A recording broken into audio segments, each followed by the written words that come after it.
Hello, and welcome back to HunterTuned. Today we are mounting some slicks on the Mustang. I actually got a set from a guy local here. He actually had a set of 28 by 10.5 15s. Mickey Thompson's here. They are the S, so they're the soft. I think that's what that means, or stiff sidewall. So I got some 28s for the Mustang because I have been running 26s for the majority of all last year. All I ran was 26-inch slicks, but with the bigger turbo and the added horsepower, I think the car will actually benefit from a little taller tire. That way I don't really have to change a gear ratio at all. The car already went 144 mile per hour in the quarter, and I wasn't on the rev limiter quite yet, but the extra 2 inches of tire should allow more mile per hour out of the car, and hopefully get a little better rollout out of the hole, because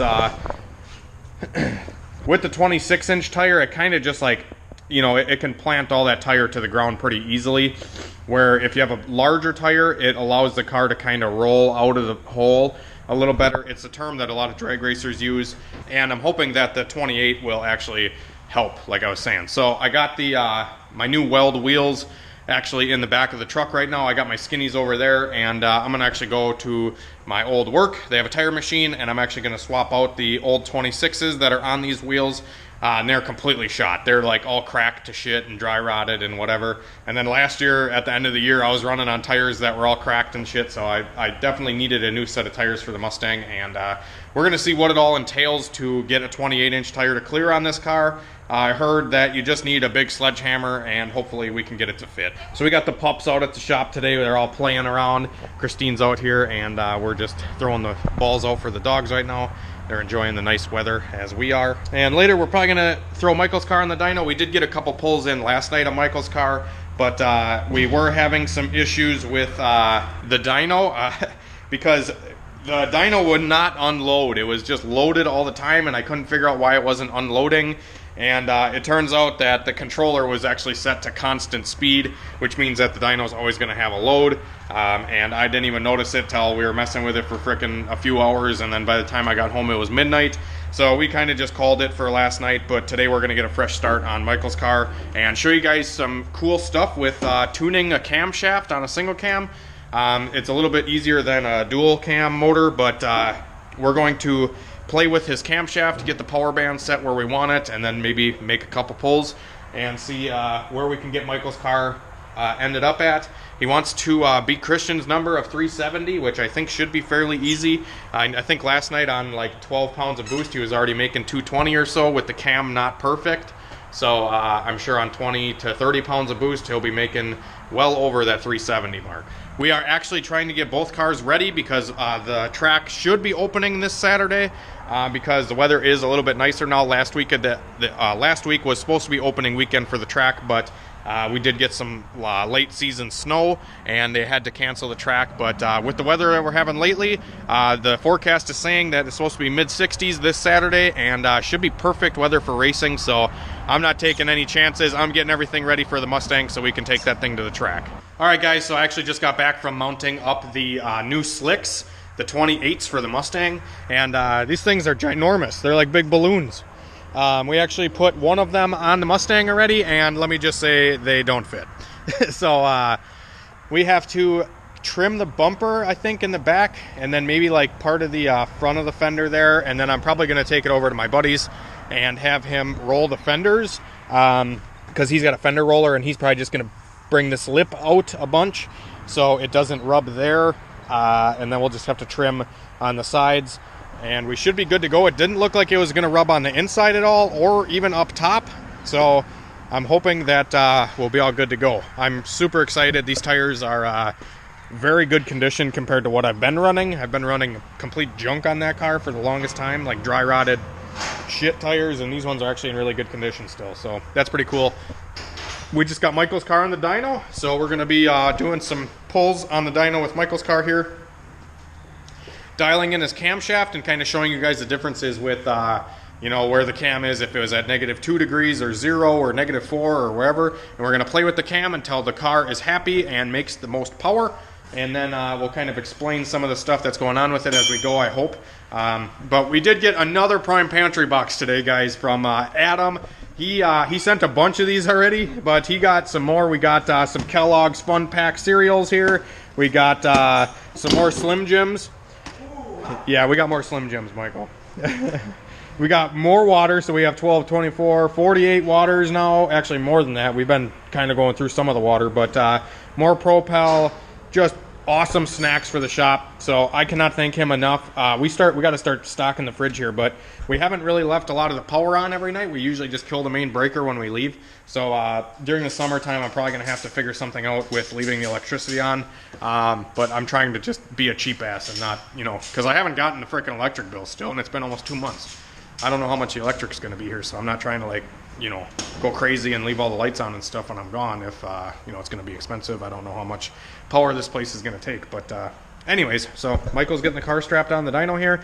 He definitely needs an alignment on this thing because it definitely doesn't want to, like, center itself on the dyno. It was aligned, and then we took it all apart. Yeah. Well, Michael changed some stuff in the suspension, raised or lowered the height. I don't remember what he did, but he did play with the preload on these eBay coilovers. He is not going back to his old ones quite yet. He's going to try the eBays one more time, and he's going to try to get everything dialed in, hopefully this week at work with the alignment rack, right? Yep. Yeah, so he's going to get this thing aligned this week, and yeah, so torque mounts coming on Thursday. He's got torque mounts coming and some other things. Fuel rail, fuel press regulator. Yeah, that fun stuff. You're going to need a retune. Yeah, I'm not going to put it on before Sunday. So yeah, we're gonna get this thing rolling, and we'll be all good to go. So Michael is strapping. He's strapped to the traction bar in the front. We crossed the front strap so the car doesn't tend to walk back and forth, even though this car does like to still because it needs a fucking alignment. It would have been fine if it never blew up a transmission. Yeah, but anyways, he's running the axle straps around the lower control arms there, and then we're running the strap out to the D-hook here, and then he's gonna do the same thing on that side so we have tension pulling back on the car. And then in the front, like I said, we just run to the front D-hooks and cross the straps. And yeah, should be good to go.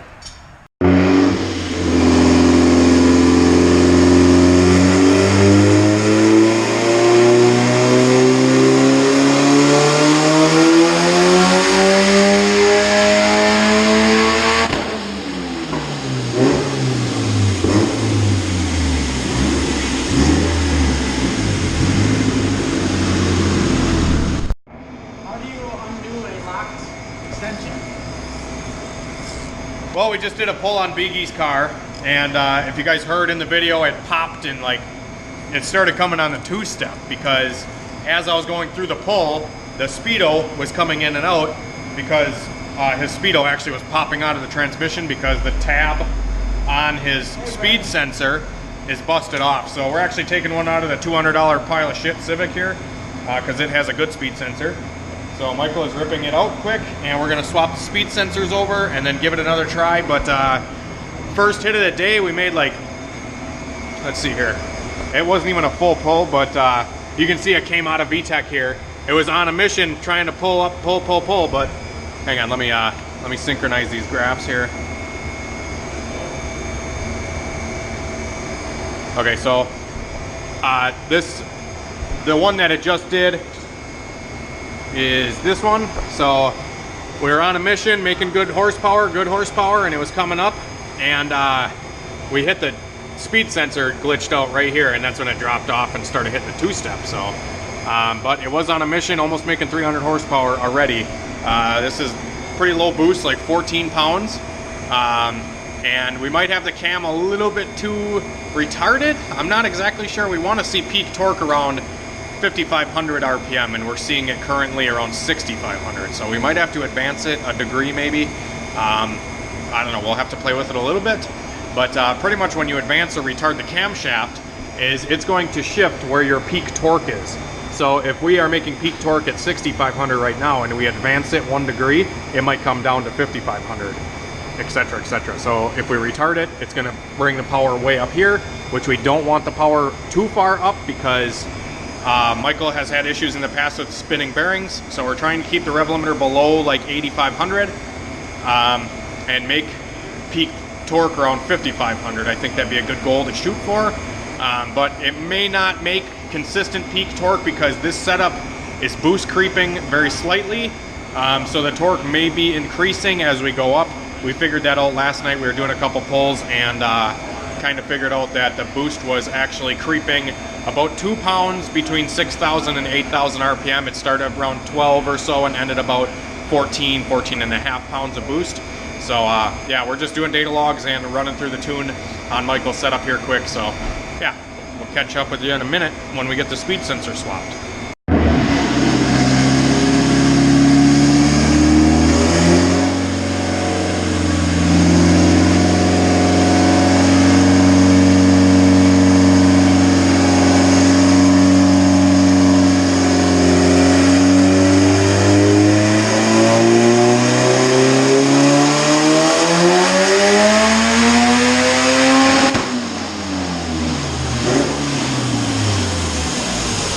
Alrighty guys, so we just got Michael's cam dialed in, pretty fucking perfect. If you guys look at this power graph, you can't find a better single cam power graph. This looks fucking amazing. We have peak torque right at 5,500 RPM. What's the cam at, -4? 4.5. -4.5 degrees on the cam there, so. That is fucking awesome. I trickled 2 degrees in it, 2 degrees of ignition here, and you can see we picked up, let's see here. So the first pull was 208 horsepower. I put 2 degrees in it and it went to 218. So we picked up 10 horsepower from 2 degrees of ignition timing. Kind of crazy. Oh, we're racing. So we have the boost, low boost dialed in. This is 10 to 14 pounds. Way up top it's on like 14. This cam really likes boost. So we should see pretty exponential gains when we turn it up. This is with a kind of lean air-fuel ratio to it. It's like 12.0. But on this low boost level with E85, nothing to worry about. We're on 20 degrees of ignition. And yeah, we could probably put a little more ignition in it, but I don't really like running a lot of ignition. I'm a very conservative ignition timing tuner. A lot of people say that about me, but it is what it is. I like to be conservative on my ignition. I'd rather just turn the damn boost up. So now next pull, I think we're going to turn the boost controller a little bit and see if we can get like maybe like an 18 PSI pull or something close to it. I'm going to watch the air-fuel ratio, make sure that we're still good. Might fatten it up a little bit actually because it is a little bit lean. You said turn this, right?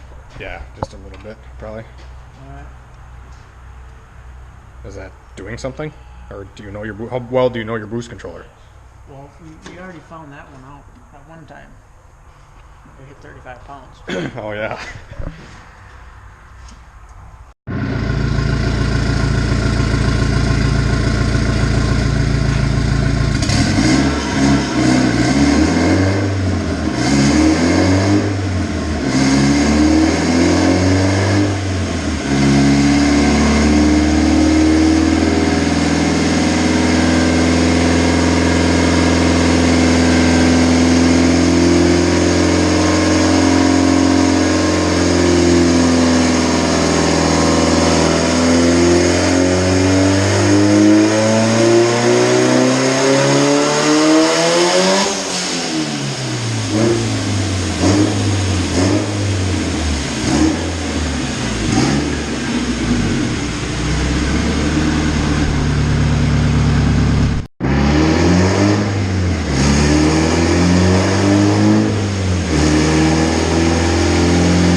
Alright guys, so Michael doesn't know how to operate a boost controller. No, I know how.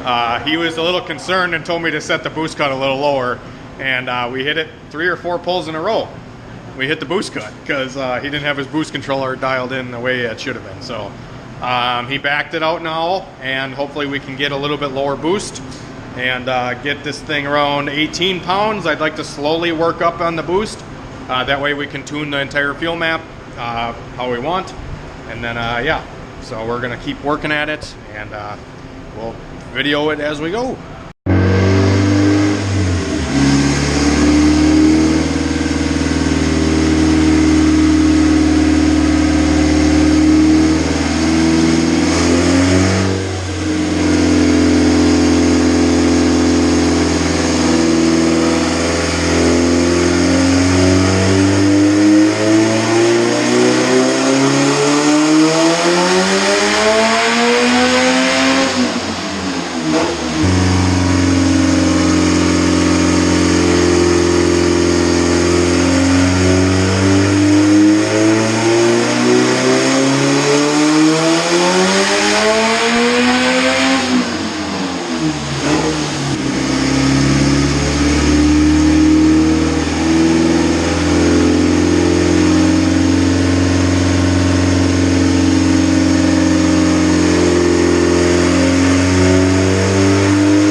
How that fucking thing fell. The dyno thing. My pipe smacked it. Like blew off and hit it? Yeah. Holy fuck. So anyways, that was eventful. There's a dent in my pipe. Yeah, so we blew a charge pipe and it frickin' flung over and it hit the dyno cover right here, and the dyno cover fell over onto the roller. So that was eventful, but we were making a little bit more boost. We made a 280 horsepower there, so it definitely shot up, but I think the ignition was breaking up a little bit, maybe, and it blew the coupler right away. So like it was a terrible run. So we're gonna have to, I'm gonna have him turn it down a smidge and fix this coupler, and then go again, and we'll update you then.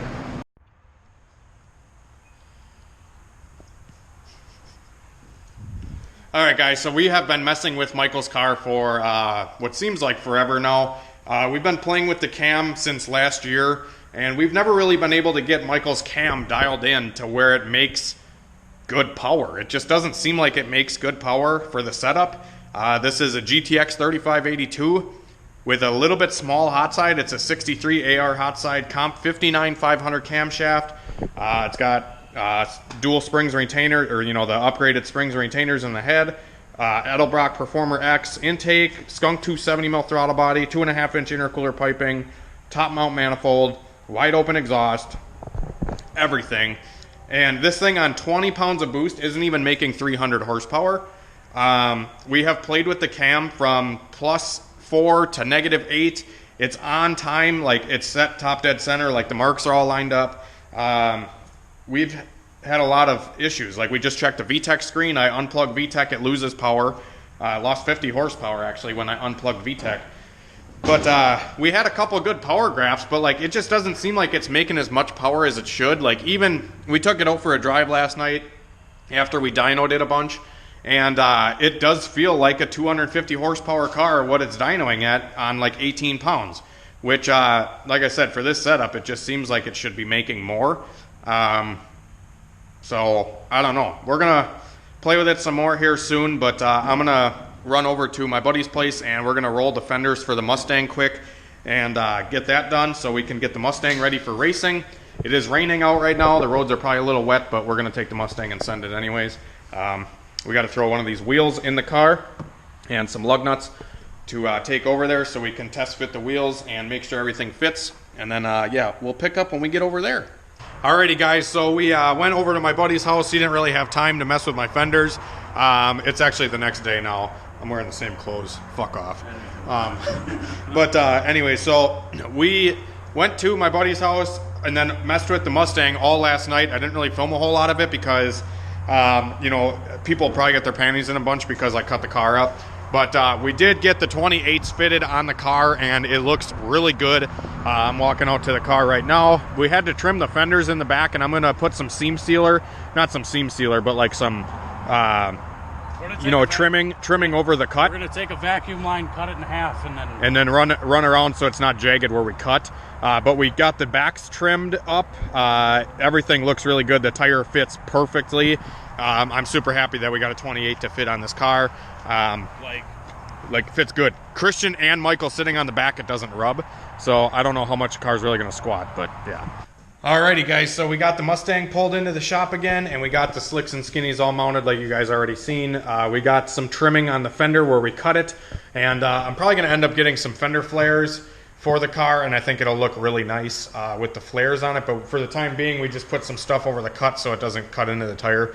But with me and Christian in the car doing a bunch of pulls, we did a couple trans brake launches, we did a frickin' couple 1, 2, 3 pulls, and it's not rubbing at all. The only time it rubs is if I turn to the right, which is kind of weird, and it rubs on the left side a little bit, but it's not terrible. So, and honestly, the cut and everything honestly turned out a lot better than I expected us, because we just took a fucking grinder to it and cut them out, because that's what you got to do when you want to go fast, right? So, everybody else is going to be like, oh my god, you cut the car up, but I don't give a fuck.